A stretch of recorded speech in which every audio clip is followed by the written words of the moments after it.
affectionately known as Mr. T of the A team. So don't pity the fool and welcome to the lectern, Professor Ken Blaine. Yeah.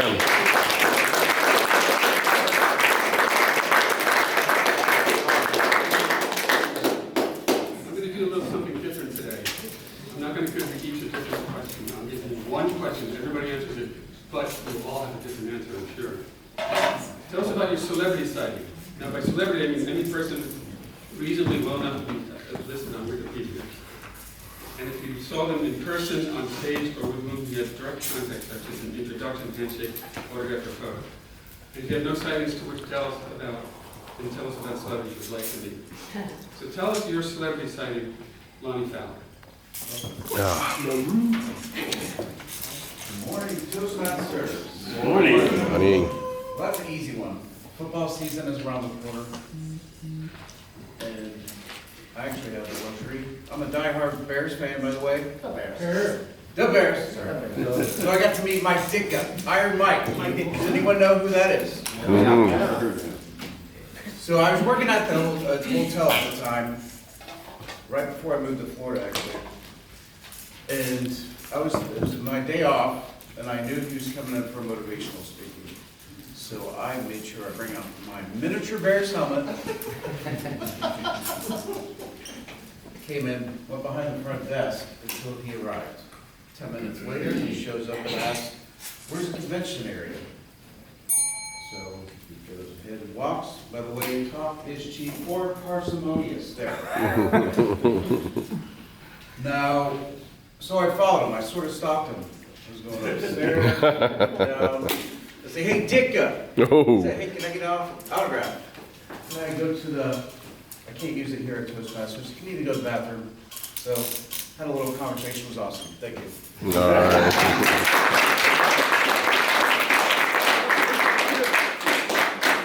Any questions? All right, tell us about your celebrity sighting. Following along with the sports theme, I'm on the beach in Siesta Key, Florida. I was approximately 9 or 10 years old. And I grew up playing hockey in Michigan, so big Red Wings fan. Walking down the beach, and my dad spots a guy, Gordie Howe. Really famous Red Wing, before my time, so I didn't instantly spot him. And as he's passing, and mind you, we're on the beach, reasonably crowded beach, my dad turns around, "Gordie! Gordie!" And he's kind of walking the other way, looking around, because not that many people spot him, on the beach. And we chased him down, and I got to shake his hand. I was embarrassed, he was probably embarrassed, but it was a fantastic sight for me as a young hockey player. there you go.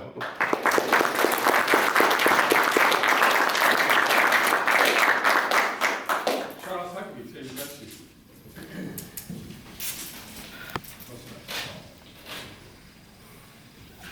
Not to be parsimonious. You know, have you ever paid to go to a concert or a football game? Well, then you've had celebrity presence in your midst. Yeah. Right? Right?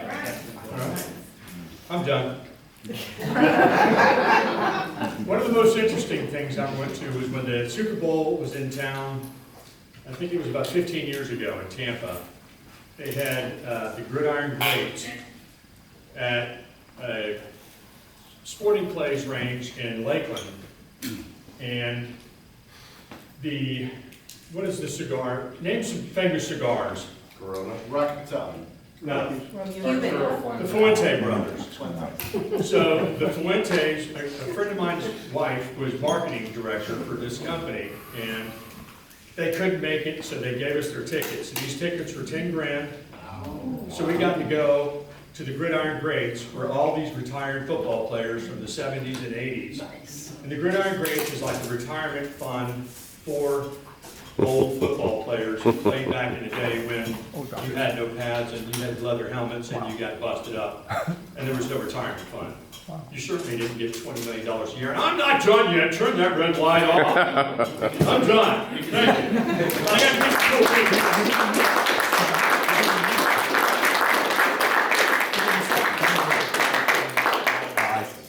Martin, same question. Good morning, everyone. Morning. I honestly haven't had too many interactions with celebrities. I haven't really seen many celebs. But I will say, I remember when I was in high school, we did see Shaquille O'Neal, big hulking guy, walking through the Florida Mall. And in that moment, everyone was going crazy, but I just really didn't care too much. And I've heard so many great things about Shaquille O'Neal, that he's a very friendly guy.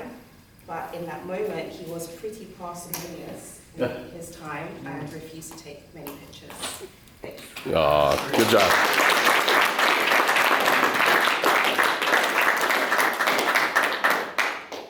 Toastmasters Hannah Randall, same question. So a couple of years ago, my friend had invited me to this seminar, a Christian one, with a bunch of bands and speakers. And during the breaks, I would meander through the auditorium, going behind all of the different hallways, just waiting for it to start again. And they weren't exactly parsimonious with restricting off certain areas. And I had no idea that this was backstage that I was walking into. And I just walked into this elevator and went out to go back to the main area. And this big, tall guy came in, 6 foot something. That's a big guy. And didn't recognize him, was just stacking the elevator. Then the band that had played that night before came in. I was like, oh, and forget their band name, I'm sorry. And obviously I didn't know them very well. And by the time that I got out of the elevator, went back to my friends, the next speaker came up and the speaker called, "Please welcome Tim Tebow." And the guy that walked in was the guy in the elevator, and I had a moment. And so were my friends. That was my reaction first.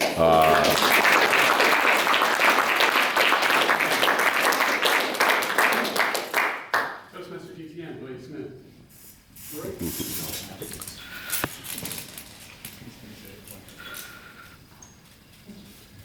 I'm probably going to be dating myself with this one. I don't know how many people know of this celebrity or not. Hopefully a few.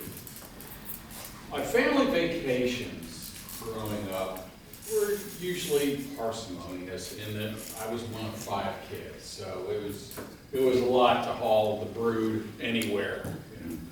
So we went to New York, going around Times Square, getting the bargain deals on plays, and we went to, FAO Shores, we saw all the cool stuff. And we were in the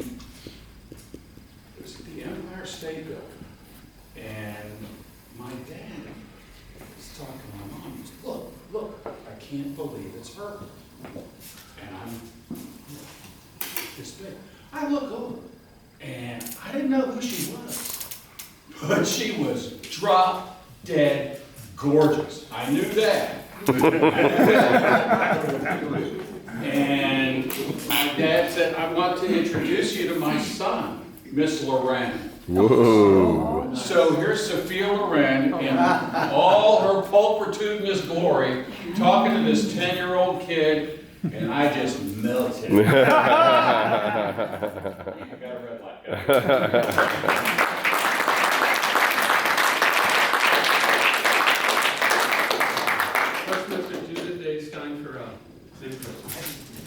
I didn't know I put my middle initial on it. So being the New Yorker that I am, you would think walking around New York City, you run into all of the celebrities. I am famous for missing all of them. I was uptown by Lincoln Center with my family one day, and I run over to the ATM machine, and as I turn around and come back, my dad said, "You just missed Ellen Alda." Oh, wow. Another time, I'm walking through a store, and I come back out, and a family member said, "You just missed Tony Randall." On the other hand, on the intentional opportunities, I've had the great honor of shaking hands with the famous Roger Staubach. Ah, there you go.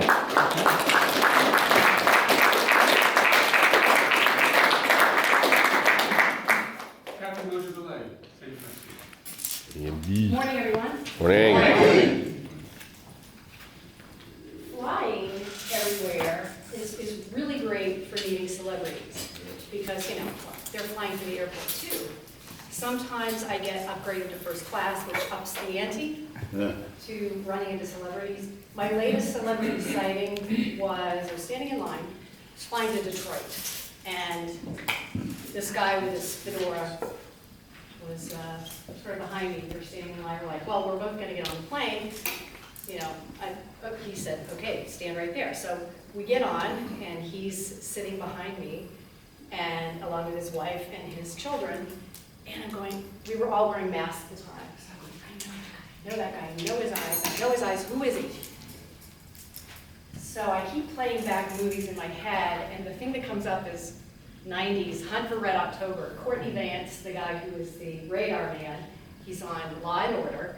He was sitting next to Angela Bassett, and I'm like, oh, you guys gotta catch your flight, so I let her go, and then there are 2 kids, and I think they're both actors as well. So flying through airports, I see a lot of great people. I ran into John Cleese, I get to talk to him. I said, you know, John Cleese is from Monty Python, so it's like, you look like John Cleese. Well, they send me his checks sometimes too. But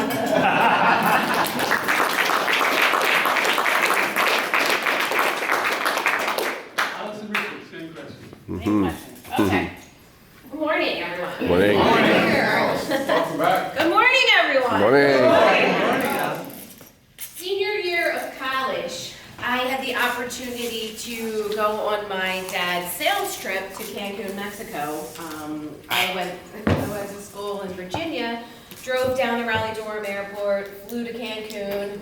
We're in the hotel, hanging around. I look over and I'm like, that is somebody. There's a gentleman sitting in the car. It was Chuck Norris. Ah. Right, so it's very nice. Walked over to him. I was over 21, of course, at that point. So walked over to him, shook his hand, had a beer with him. It was pretty cool. Now at the time, we didn't have phones, right? So I didn't have a camera. I didn't have any pictures. So there's really no proof of this. So y'all just have to believe it.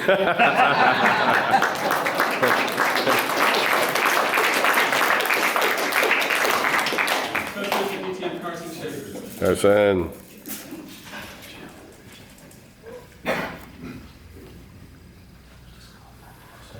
I worked on a professional race team for many years. And one year our guest driver was Jeff Gordon. Wasn't it enough? One year our guest driver was Jeff Gordon. Whoa! And so I got to work with Jeff for 8 days. And my son came along, who was 11. Jeff Gordon! I was like, yeah, dude. And he goes, man, I want a hat and a shirt and a car. And when he finally showed up, I said, ooh, I see what it takes to get that. You don't want that, because that's the Make-A-Wish kid. And so Sam didn't look so hot. But I asked him, you feel okay, buddy? He's like, yeah, I'm fine. I'm great. Never better. All right. Wife calls. His sister has strep throat. Sam, you feel all right? Yep, never better. Okay. So we do the whole thing.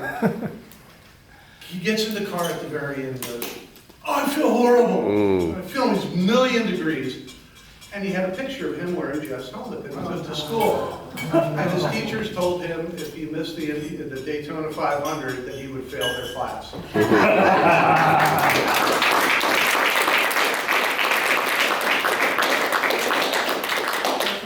Ricky, same question. Carson. Now, when I met Chuck, you thought you went a long way back. Go ahead, Brad, I got one way. I was working at Sears, the sewing machine department, and I'm working with a new guy, his name was Cooper. We called him Coop because he'd been a private pilot for Milton Force. Now, that isn't the guy I met. There's this tall, skinny guy who walks by. He said, you know what it is? He said, no, come on. We followed him up to the cashier's gate.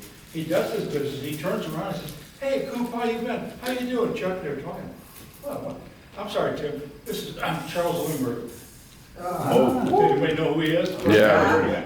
Shook his hand. I mean, I put my mouth hanging open. I couldn't even say anything. So Charles Lindbergh, our first ticker tape, big parade.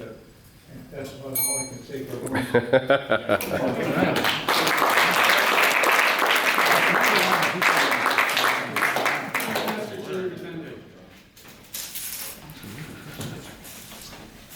remember two occasions when I saw some interesting people. I was walking around in London, and then suddenly I saw a bunch of people very close to the Thames, and here comes the Queen, her husband, and the Queen Mother. And I saw them right there. There were many people. Another occasion, I was in Spain, visiting Dali's town, and suddenly there was a commotion and a helicopter, and then I said to my friends, let's go see what's going on, and then right there, the helicopter comes down, and who is in the helicopter? Me? Who? Jordan. King of Spain and his wife. So these are the interesting people I met. Unfortunately, I couldn't talk to them, but it was nice to see them.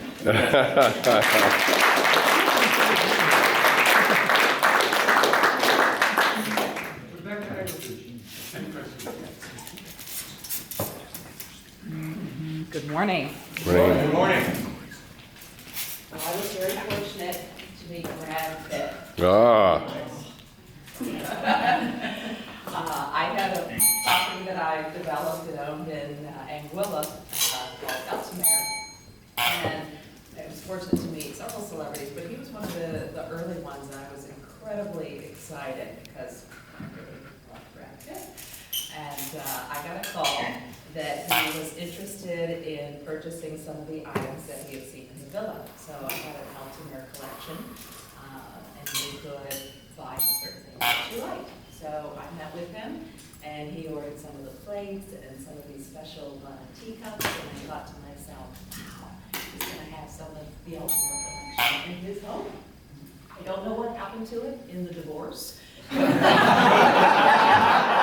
think it's somewhere, and he was not parsimonious in that whole process.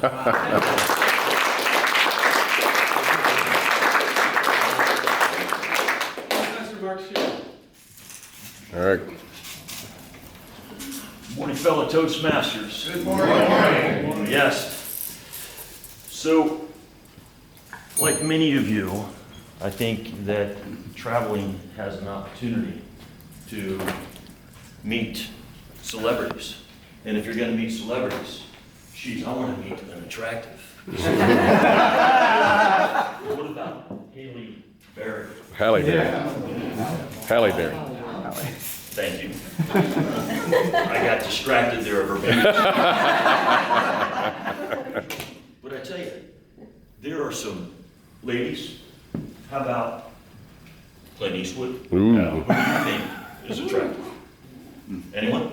Yeah. Throw someone out there. Okay. All right. I was on a flight, and how many of you seen Pulp Fiction? Oh, yeah. Okay, yeah. Uma Thurman. Ooh. I sat down and I look over and there's Uma, and I'm like, oh man, she is so hot. But she had this Kill Bill look on her face. I better not say one word to her or I'm going to be in a world of hurt. Yes. That was a really cool opportunity.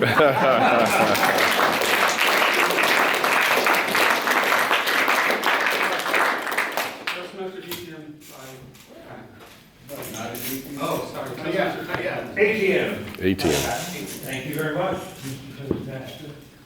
Fellow Toastmasters, one of the individuals that affects every one of our lives here in Florida.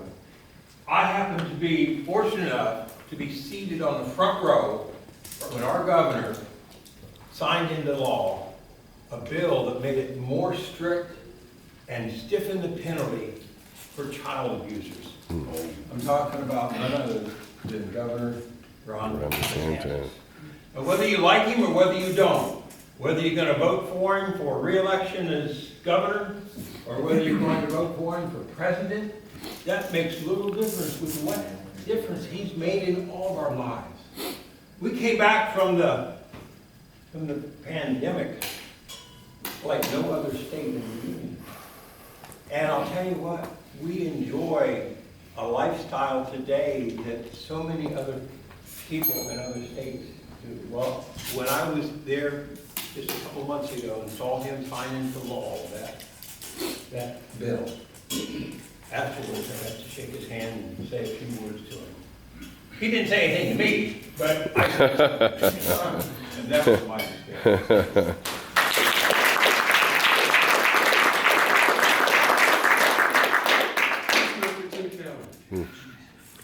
All right. Oops. If I don't turn the camera over first. When I was in high school, I grew up in Memphis, Tennessee. Famous people from Memphis too. Elvis, Jerry Lee Lewis, the killer. When I was in high school, Jerry Lee was all over the news because he would marry, this is honest to God true, but every year he would marry another like 17-year-old girl. And he would put her in charge of his finances. This is honest to God true. So the government was after him like crazy for not paying his taxes and everything. He was in all this trouble. What would most people do? They would take off running to Mexico. What does he do? He gives a concert downtown. He wants everybody to see him. And a good friend of mine and I went to the concert hall, and we're standing in the lobby, and there was this little door off to the right, and there was a button beside it. I pressed the button, and it was a elevator that went down to the basement. This is honest to God true. We went down to the basement, we walked backstage, we were standing 10 feet from Jerry Lee before he walks on the stage. And during the concert, there was a guy that was heckling him on the front row, constantly heckling him. And he ends up getting so mad, he throws his microphone at the guy, hits him right in the face, walks off the stage, and I got to see him walk into his dressing room with about 4 Sunday school teachers after the concert. Yes, thank you very much.